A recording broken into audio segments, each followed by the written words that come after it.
Ulm Church. This is BlueBrixx set 105709.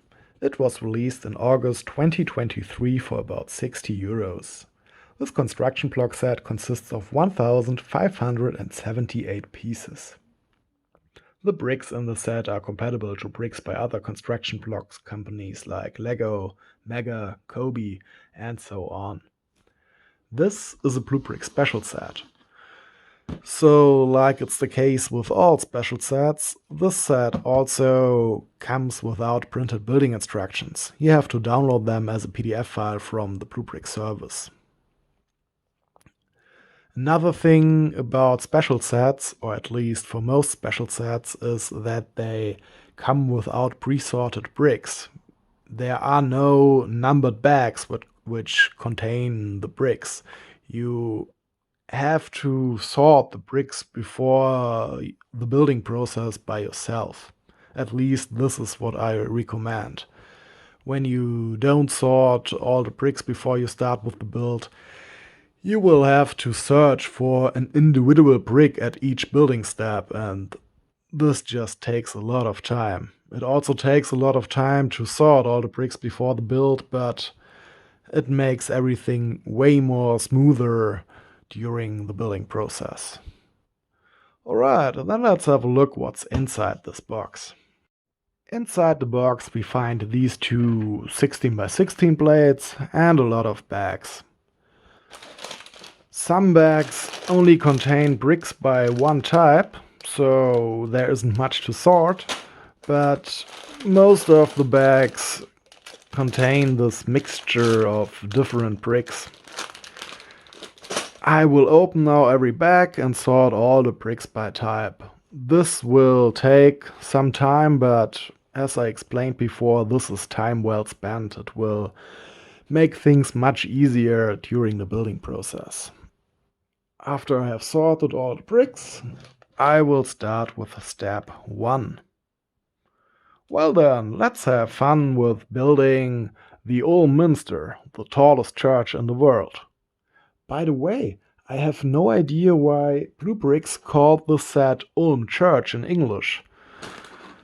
The German title is Ulm Münster, which is Ulm Minster. I have no idea why they didn't think it is necessary to call it Münster in English too. Step 4. In this step we have completed the base. And, well, the base consists of plates, on top of which we have placed a lot of tiles. Normally, I'm not a fan of this building technique because this tends to make the plates bend upwards because there is too much stress on them from the tiles. But in this case, everything seems to be fine. Have a look here. The plates still lie perfectly flat on the ground. That's cool. While we are having a look at this thing here, do you see these injection holes here on the studs? They aren't too huge. This is quite cool. Normally we get to see these huge craters here on almost all of the bricks.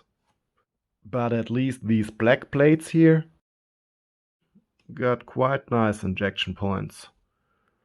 These plates here, on the other hand, have these huge craters. That's just ugly, but sadly with most of the BlueBrixx sets we got these ugly bricks. At least they seem to work quite fine, and so there is no reason to complain.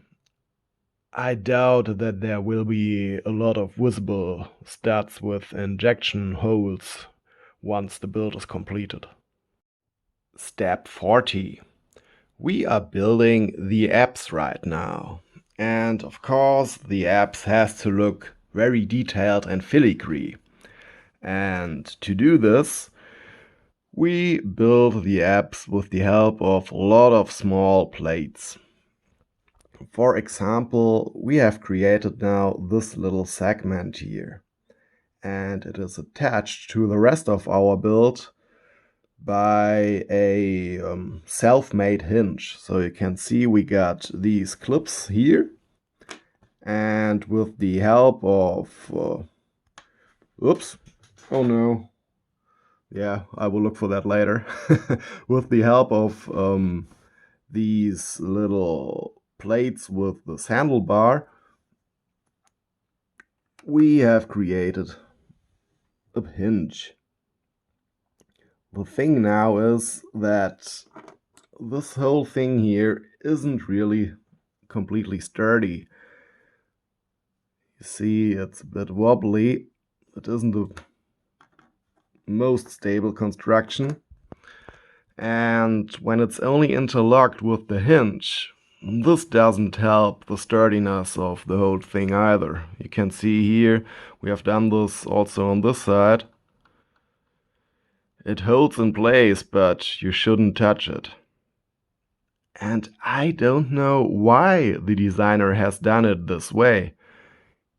You can see here, this part here with all the tiles is really well interlocked to the rest of our build. This stays completely in place.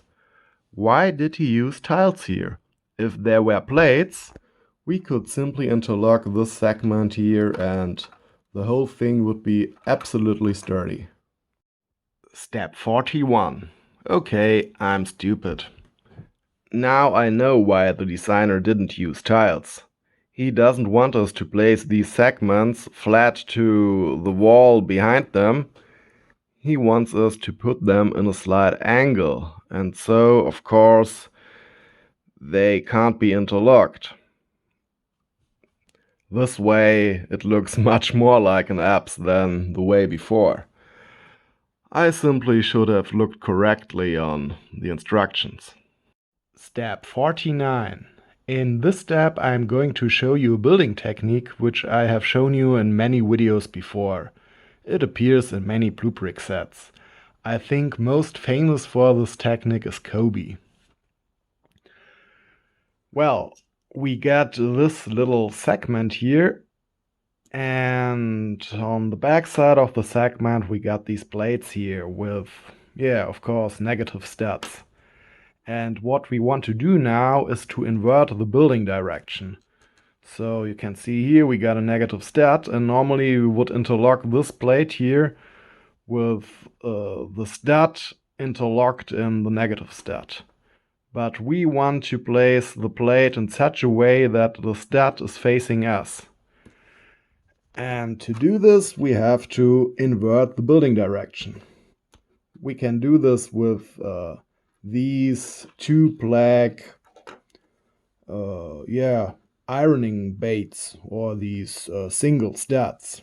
They are hollow, and so we can use this bar here as a tool to pick them up like this. And now we can place the stat on the back side of the plate and release the tool again while we hold the stat down with a fingernail. And now we are able to place a plate on top of it like this, for example. Step 113. In this step we have to place a bar. There are two types of bars in the set. So we got these bars here, which are 4 studs long. They come in gray and also in tan. I already have placed the tan ones here. There are only 2. And then there are bars with a length of 3 studs. They only do come in tan. Those bars here all came in one single bag. Maybe there were also other bricks in the same bag, I can't remember. But for some reason there also did come 2 more of those bars in another bag. Those bars, or there were 2 of them, I already have placed the other one on the little segment which we have to build in the step here. Well, but those bars are absolutely identical to the other bars. They are 3 studs long, they are in 10, I don't know. Well, there's a slight difference. These bars here have these quite ugly injection holes here, these little craters. And all the other bars here have this this lighter area at the same position. You can see that the injection point uses whiter material than the rest of the piece. And also there's a number on the other side of the bar which is different than the number on these 2 bars here. But well, I think those things here were made with different tools, and that's the reason why they look slightly different, but I think they are supposed to be the same. So I don't know how this could happen.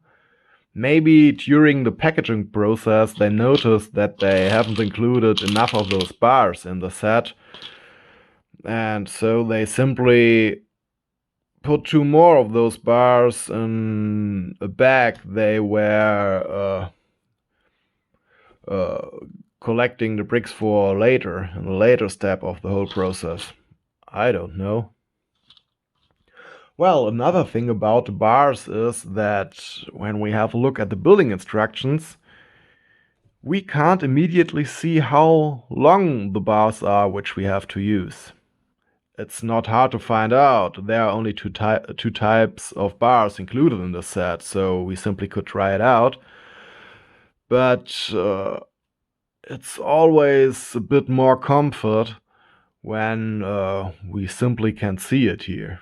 They simply could have marked this bar here with a 3 for 3 studs long bars, or 4 for 4 studs long bars. Of course, it's not difficult. You simply can count here the studs and see, oh, the bar is 3 studs long, 1, 2, 3. But it's always nice to have the answer with at the first sight. Steps 172 and 173. In these steps we are using brick modifieds with studs on the sides. And I noticed something about the brick modifieds with only 1 stud on the side. So this is our brick modified here, and when we have a look at the instructions we can see that the stud on top is closed in the instructions, but the bricks which came with our set have open studs. This doesn't matter at all, but it's different than shown in the instructions. Step 223. Assembling this roof here was no fun. It was absolutely fine to build the individual parts of the roof, but assembling them into one piece, oh, this wasn't the nicest experience. I would recommend to not follow the steps orders in the building instructions. As you can see here, my roof now is completed. It still looks like there are some bumps in there and it looks a bit out of shape, but all in all, it's quite okay, I would say. I really would recommend to place these plates here in the end on the underside, and you need some kind of sharp tool, or better said, a tool with a thin plate like this knife here, so you can put the knife into the build and push, so that you can put some force from behind on the plates, while at the same time you push from the other direction. You can see here that the roof consists of these 2 rows of hinges on which the plates are put, and this is really always extremely difficult to place. You want to place tiles on a plate, and well, on the hinge, and the hinge doesn't stay in place, but at the same time you can't support it from behind because there's another row of hinges and tiles there, and it's just difficult. You can't even push from below because of these plates here. And so it's very difficult to align all these, tiles. At various points, my roof just fell apart, and it really took me a while to have it completed like this. And hopefully, it won't be too difficult now to attach it to the rest of the cathedral.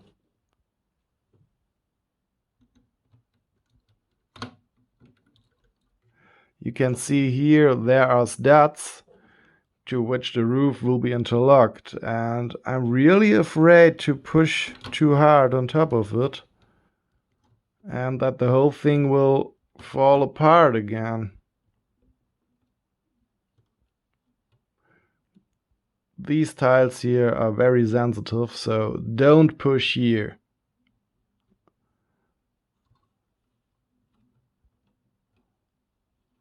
Maybe when I push from the top.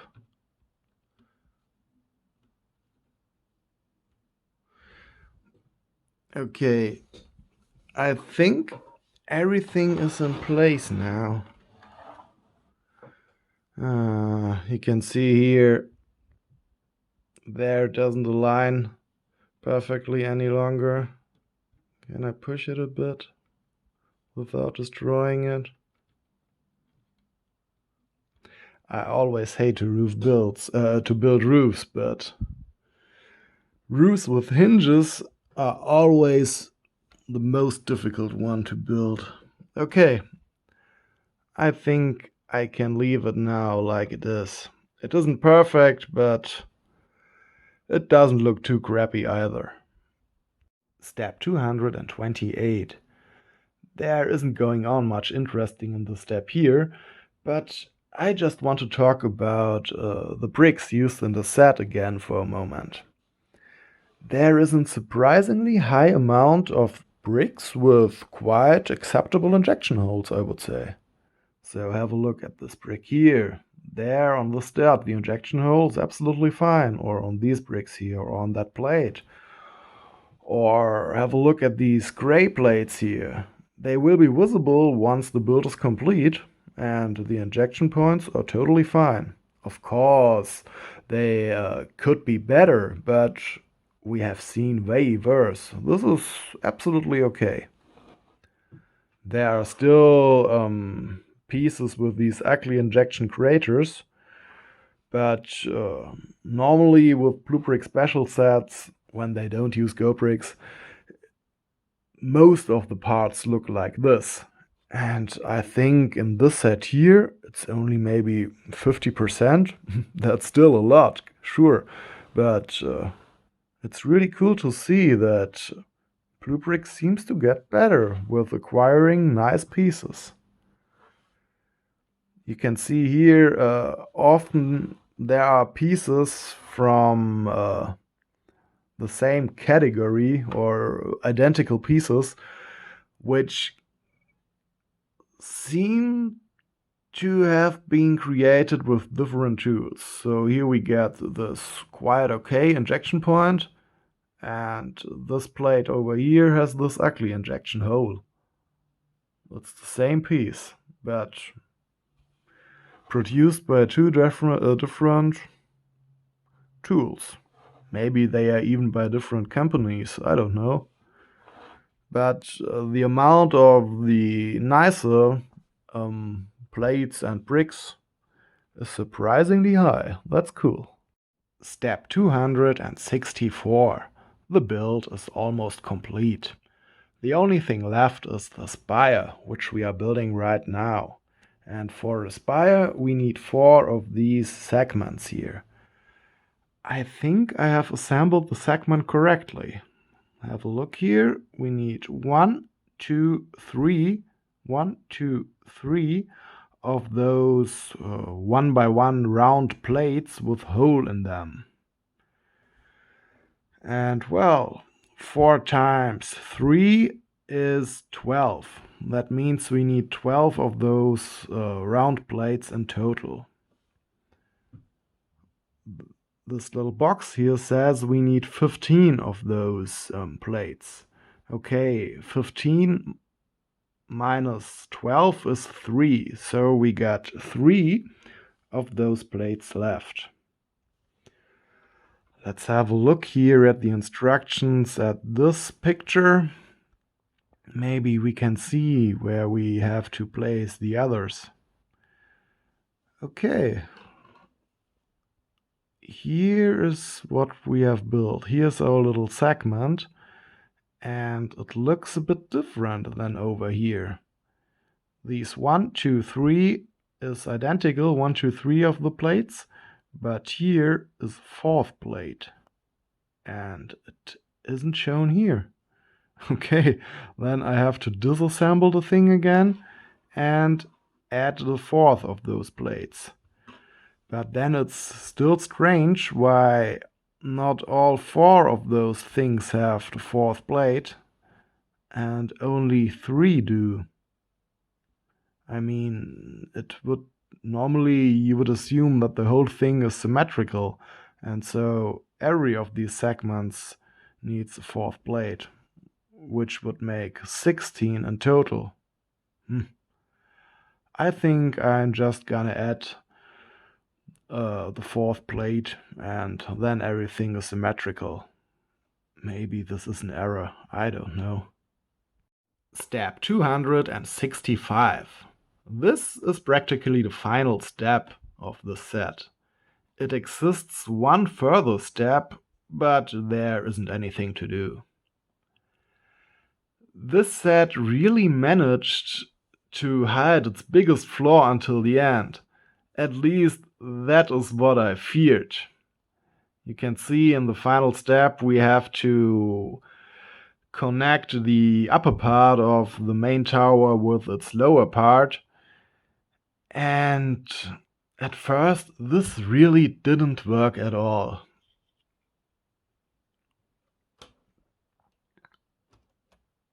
You can see here that the upper part ends with a 2x2 plate, and we have to interlock it with this 2x2 brick.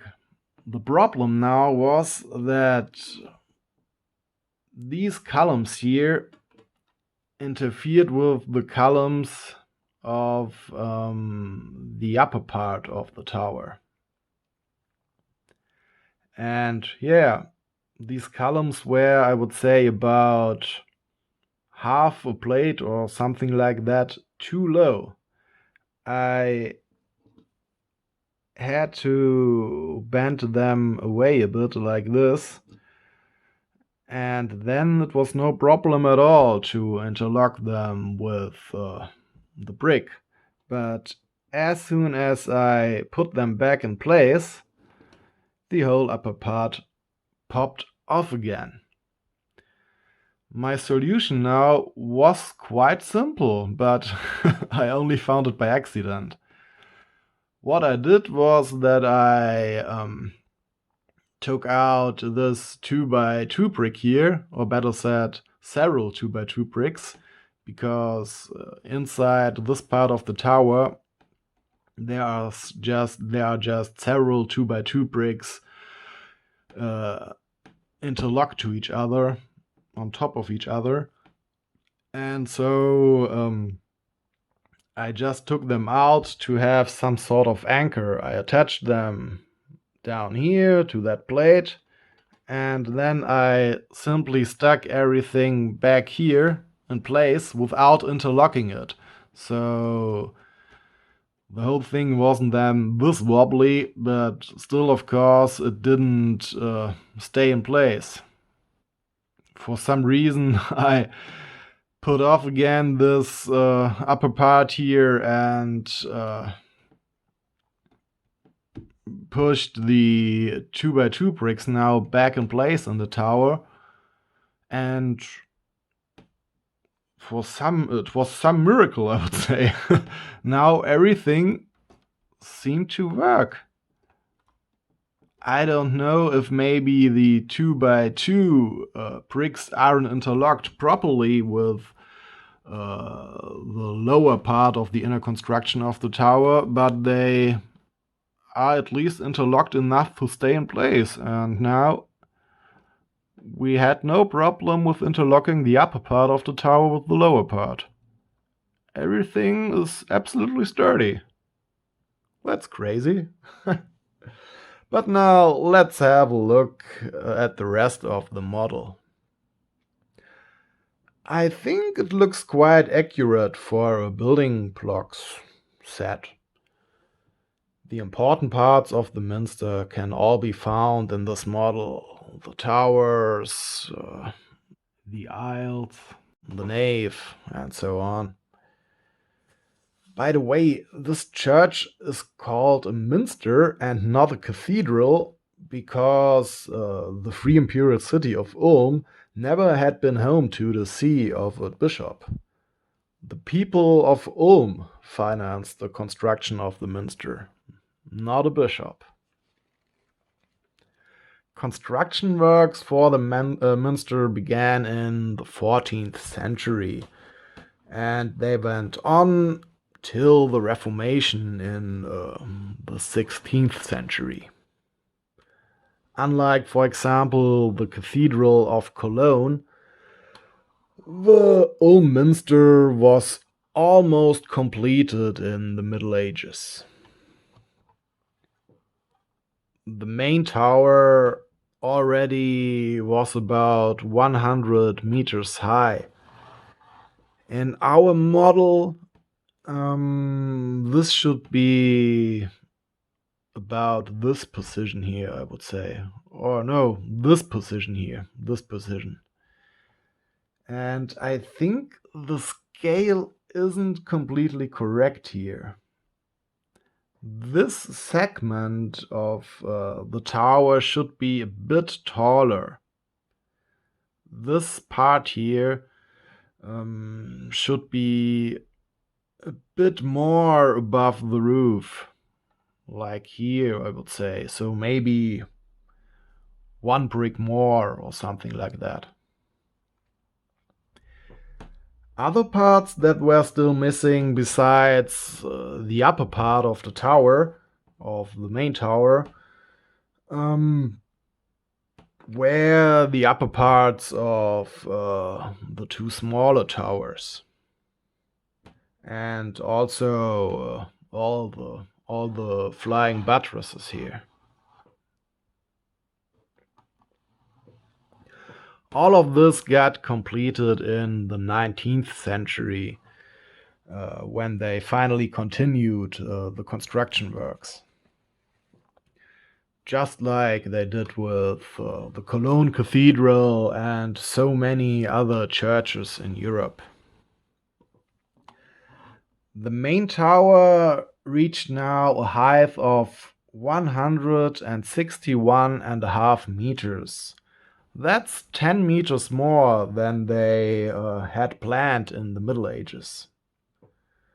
If I remember correctly, I read in a book a few years ago that in the Middle Ages they had planned to put a statue of the Virgin Maria on the tower's tip, but the minster was now Protestant, so they couldn't do this. That's why they went with this finial here. The old minster was now 4 meters taller than the Cologne Cathedral, which had been the tallest building in the world when it was completed. The minster never had been the tallest building in the world, because before its own completion, The Washington Monument in the United States was completed, which is just a few meters taller than the Minster. The Minster might not have the vast dimensions of the Cologne Cathedral, and it also might never have been the tallest building in the world, but still to this day it is the world's tallest church. Until the day the Sagrada Familia in Barcelona finally will be completed. During the Second World War, when the British Air Force burned down Ulm's historical city center, uh, they miraculously failed to hit the Minster. It survived the war with only minor damages, and so we are still able to visit this amazing building today. But let's get back to our model now. What annoys me a bit is that these telescopes down here, let me give it some more light, these here, they are not touching the floor. It doesn't look as extreme on camera because for some reason they are bent forward a bit. But when you look closely, you can see that they are floating in the air. It used to be maybe half a plate or something like that. Here you can see my problem. I've somehow touched this part here. When I've corrected it, you can see that they are floating in the air. Yeah, that's maybe half a plate high or something like that. I'm not quite sure. Another thing is that I would have preferred if they had used different colors for some parts. Some years ago I took a few snapshots of the Minster. You can clearly see that the roof of the entrance hall is in green. Just like the roofs of the side aisles are. Maybe it's a darker green, but it is green. I get that they wanted to work with different shades of green, like they have done here. But this brown color is just too much. It's the same case with the towers. In our model, the small towers are much lighter than the main tower. In reality, there is not such a big color difference between the towers. The material the towers are made of comes in different colors. There are darker parts and there are lighter parts. This affects all three towers, but all in all, everything looks quite homogeneous. You can't really recreate this with construction blocks in such a small scale.